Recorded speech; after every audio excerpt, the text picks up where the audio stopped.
Hey, what's up? Darts here. Yesterday, G7 happened, and lots of talk about how Trump is causing chaos with his tariffs, and how this is a very uneasy summit.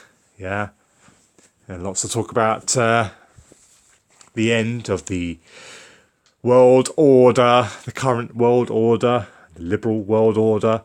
Yeah, basically getting us ready for the order out of chaos, the chaos which Trump has been spearheaded to create at the moment. And at the same time, we had lots of different side stories which they coercively link together on the same day in the UK news. Wouldn't surprise me if they did the same thing in the US as well. So we'll get into it. So let's just play the news as it was this morning, and then I'll pass my thoughts. Support for a joint statement. Tweeting from Air Force One, he accuses the Canadian Prime Minister of being dishonest and weak. The US President is now on his way to Singapore for historic talks with North Korea's Kim Jong-un.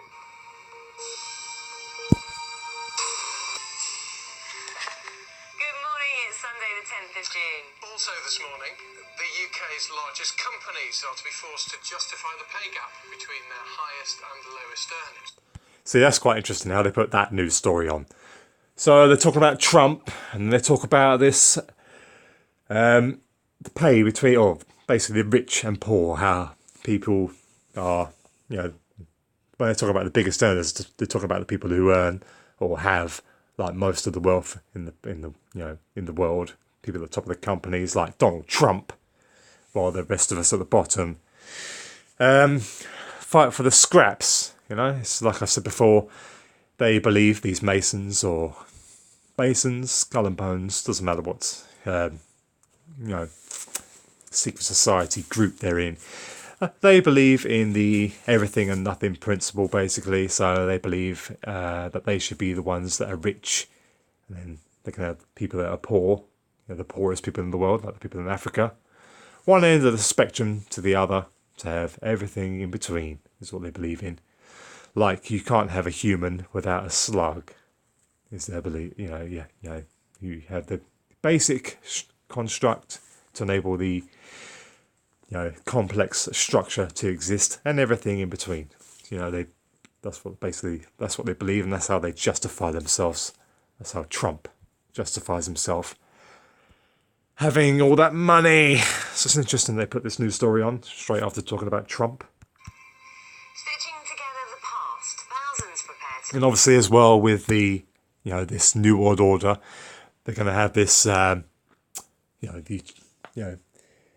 of the ways they're going to get it to you, or sell it to you, is by saying that it'll be a fairer world, And then they also have this on there, and this will connect to Trump as well. They basically connect it to Trump. This is the suffrage celebration. So the suffrage movement, where in the UK 100 years ago, women got the right to vote in the country, but which started the feminist movement, which started out as women wanted to be treated like men and get equal pay and such like that, or getting the right to vote, and then later on trying to get equal pay and equal rights between men and women. But essentially what they're doing is they're blurring the lines between male and female, essentially part of the transgender situation, and all these people, like the non-binary people coming along, like that, what's her name, Saffron from Genderquake, when she had the green Joker style hair,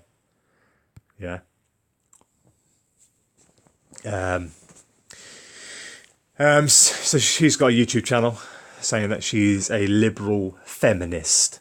But she was going on this Genderquake TV show, and she was on there saying that she's a non-binary. She doesn't identify as male or female. Okay, so this is where the feminist movement and the, basically this is where it's leading us to. And why am I showing you the Joker? Because the Joker is a bisexual character. Okay, whereas the purple and the green is opposite to purple. So it's the same colours as the suffrage had. Okay, purple and green. White and violet to mark So 100 violet is years. basically a type of purple. And some women got the right to vote. Interesting, you got your 1 and 9 there, 10 and 3. 10 times 3 for you. Well, 10 times 3? No, nothing in there. 8-year-old who Well, has let's become continue. the youngest person to scale the old man of Hoy at Boring. So let's watch this, how they present this suffrage movement to us, and then have a little look at what this person who is basically going to be talking about it looks like. And of course the sport with Lizzie. It is 100 years since some women won the right to vote, and to mark the centenary, hundreds are taking part in processions across the UK today. They're going to be wearing either green, white or violet. These are the colours of the suffrage movement. Well, we can talk to our reporter Jane Francis Kelly, who's in Parliament Square. Has to wear green, you joker, green. It's a green and purple basically, but I've just shown you is the trans colours. Also, most noted, a big obvious use of the trans purple colour is Prince. Where is he? So you got Prince here, and he was pushing the no more gender agenda as well. So with his guitar there, which is both male and female symbol put together. And he often spoke about how he was blurring the lines between male and female. He liked to have both male and female energy, which is basically the kundalini, essentially. Rising up the spine. But we'll save that for another video, perhaps. Let's go back to this. And let's be honest, this person here, I'm not saying it's a tranny, of course, but it doesn't look very feminine to me. But, you know, it's just a side note. Looking aptly dressed as well. I see donning the green. What's the idea? If you told me this was a dude, I would have said yeah. Today. Probably. Well, it's a mass participation, living, breathing work of Probably is a woman, but doesn't look very feminine to me. art, and it will encourage women from all over the country to come So we're at a stage where we can't flipping tell. to London, Edinburgh, Belfast and Cardiff. They will be given wraps in which they will have the suffragettes' colours of violet, white and green, and they will be encouraged to walk in blocks of colours, so they will resemble Basically a ceremony, almost like a culty kind of ceremony. giant suffragette banners, which will reflect the hopes and the achievements of women over the past 100 years. They don't mention the trans apocalypse style, or they don't mention the the non-binaries who come out of the feminist movement, and the blurring between the sexes. How many people at this suffrage march are actually going to be trannies? They can, because they're telling us in the news that they want us to accept these, people like who want male to female, who've had the operation and such like that, to be treated as a woman. Yeah. Interestingly, my phone crashed while I was recording this at 7:07. It's likely to be Like that, basically. I was like, well, really? At 7:07. Kind of shows you, doesn't it? But I recorded that on my mum's tablet just to prove it. But that was annoying. 21st century woman. Fittingly, I'm in front of the statue of Dame Millicent Fawcett, suffragettes who Not very feminine is this person, campaigned for votes for women and is seen as a feminist icon. And it's really celebrating the achievements of women and what they dream for and what they strive for in the future. Jane Francis Kelly, good to talk to you. Thank you. So let's go back to Donald Trump, what they're telling us about Donald Trump and how they're going to connect that to the trans thing, which I've just been speaking about, which is directly connected to the suffrage news coverage as well. And you'll see why in a moment. America's unilateral trade tariffs. The warning signs that something was wrong came early when the president showed up late for a leaders' breakfast on gender equality. Hear that? Let's play it again. The warning signs that something was wrong came early when the president showed up late for a leaders' breakfast on gender equality. So, the warning signs started early at the G7 summit when Trump appeared late deliberately at a gender equality talk. Okay? See how they're tying it all together? One of the few areas where Well, I just spoke about the suffrage and the binary and the no more male and female, essentially, agenda. You know, why does he have to be late at that part where they're discussing about gender equality? And they just spoke about the suffrage. See how they put it all together? of a meeting of minds. While officials worked towards a final agreement all the leaders could sign up to, the president was sticking to his position, blaming former US leaders for allowing the rest of the world to take advantage of America on trade. It's going to change 100%. And tariffs are going to come way down because people cannot continue to do that. We're like the piggy bank that everybody's robbing, and that ends. And it was clear the president didn't You use people like a piggy bank and rob them to get all your money. much like how he was being spoken to. A moment captured in this photograph, later posted All on social staged. media by the German. Got a video coming dedicated especially to Angela Merkel there. Mrs. I love to show you the diamond. Chancellor herself. Guten Tag, meine Damen und And when Herren. she faced the cameras, she said a common statement didn't mean that differences had been taken off the table. Für uns war wichtig, dass wir ein For us, it was important that we have a commitment to a rule-based trade order, Oh, I love the purple chairs. that we continue to fight against protectionism, and that we want to reform the World Trade Organization. But it was the Of all the colours of the chairs they could have, it just so happened to be purple. words of the Canadian Prime Minister, Justin Trudeau, who announced he'd got all 7 countries to sign up to the Notice how a lot of the flags, just a quick side note, are red and blue and red and blue. If you mix them together, the American flag, for example, red and blue, mix it together. What do you have? Purple. final agreement that seems to have tipped the president over the edge. I have made it very clear to the president that it is not something we relish doing, but it is something that we absolutely will do because Canadians. Why is it so significant anyway about this? About the pushing that the non-binary on the no more male and female, because it's mockery of basically God. Okay, so it's a satanic agenda which they're bringing in, part of the new world order of chaos. It's just all these parts fit together for the new world order, where everyone accepts everybody, and everyone's like, oh yeah, don't judge people, and somebody who's had their bits hacked to pieces can be accepted as normal alongside the person who's had horns made out of metal galvanized or drilled into his head, had his nose cut off and his ears cut off, or whatever. These silly body modification people, yeah? Transhumanism agenda. Because when this new world order comes about, most people are not really going to be human anymore. They're redefining what it means to be human in any way, shape, form they can. We're polite, we're reasonable, but we also will not be pushed around. That led to a barrage of tweets from the president on board Air Force One itself. In one, he said, based on Justin's false statements, I have instructed our US reps not to endorse the communique. They worked hard to avoid this kind of meltdown, and they thought they'd done just that.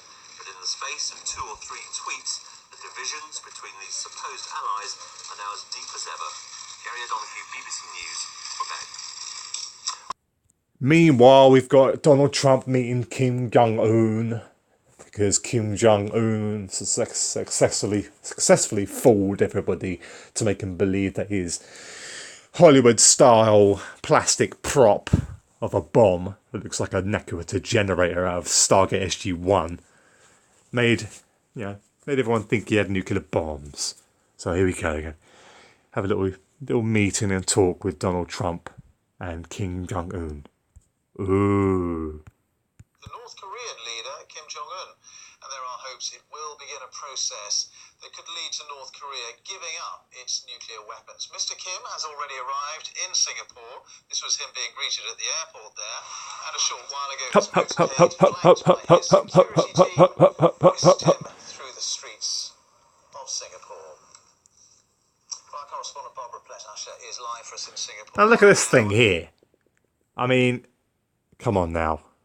That's got to be a dude. Look at the neck. Barbara, a summit really that not so long ago would have been unthinkable. What are the expectations and the hopes for this summit? Well, we're not quite sure what to expect, really, Ben, because this is so much driven by the will and personalities of two unpredictable men. I mean, we do know the broad outline of what the trade-off would be. The US wants North Korea to give up its nuclear weapons. I mean, that could be a woman, but why are they choosing such people who look so damn masculine? They're supposed to be women, but look at that. I mean, seriously. And Kim Jong-un wants assurances about his security if he were to take such a step, but he also wants sanctions lifted. But we don't know what exactly he's ready to put on the table when it comes to his weapons program. And the president, of course, is very eager to find out. He prides himself on being a great deal maker. He thinks he can size up an opponent very quickly. So yet again, talking about the suffrage movement, right? So you see green and purple there. And yet again, they have somebody who doesn't really look very feminine at all. For us in central London, Chi-Chi, what's happening there? Yes, well, this will be the end of the procession that is going to occur in London. As you said, it is a nationwide event. There will be processions in Edinburgh, Cardiff and Belfast, and tens of thousands of people are expected to march to commemorate the women's suffrage. Well, with me now we have Joanne, her daughter Rosie, her son Jacob, and friend Chrissy, who are taking part in today's march. Joanne, why did you feel it's important? There's a guy walking past in a black and white shirt there. Rosie, her son Jacob, and friend Let's look at Chrissy. the... Well, with me now See that guy in the corner? her daughter Rosie, her son Jacob, and friend Chrissy, who are taking part in today's march. Joanne, why did you feel it's important to be here today? To show our appreciation for what these women did for us 100 years ago today. I just feel that they didn't have to do what they did for us to get this vote. But as you see, my placard says we still have a long way to go, such as equal pay, equal rights of men. That's why I felt compelled to come here today. The thing is, right, I've said this before, right? Women are not men. Women give birth, okay? Oh, they don't if you want to accept transsexual, male to female transsexual as a woman, which they probably are. They probably are. They're having them side by side, which kind of destroys the whole entire notion of women's equal rights by having somebody who's actually a man who's had themselves mutilated to make themselves think that they're a woman and be accepted with the women and then alongside them campaigning. You see the irony there? Oh yeah, just real quickly, something else that was on the news around this, basically, in between this suffrage story and Trump. They had this as well. So this is part of BBC Breakfast's lineup. And they had basically, it's called the Travel Show. And they decided to have a clip from a past episode that they did. And just so happened to choose this. Not that. This. His first ever glimpse of the pyramids at Giza. He also went to a new museum that's due to open later this year that houses the world's largest archaeological collection. So here's 5,000 years of history condensed into 5 minutes.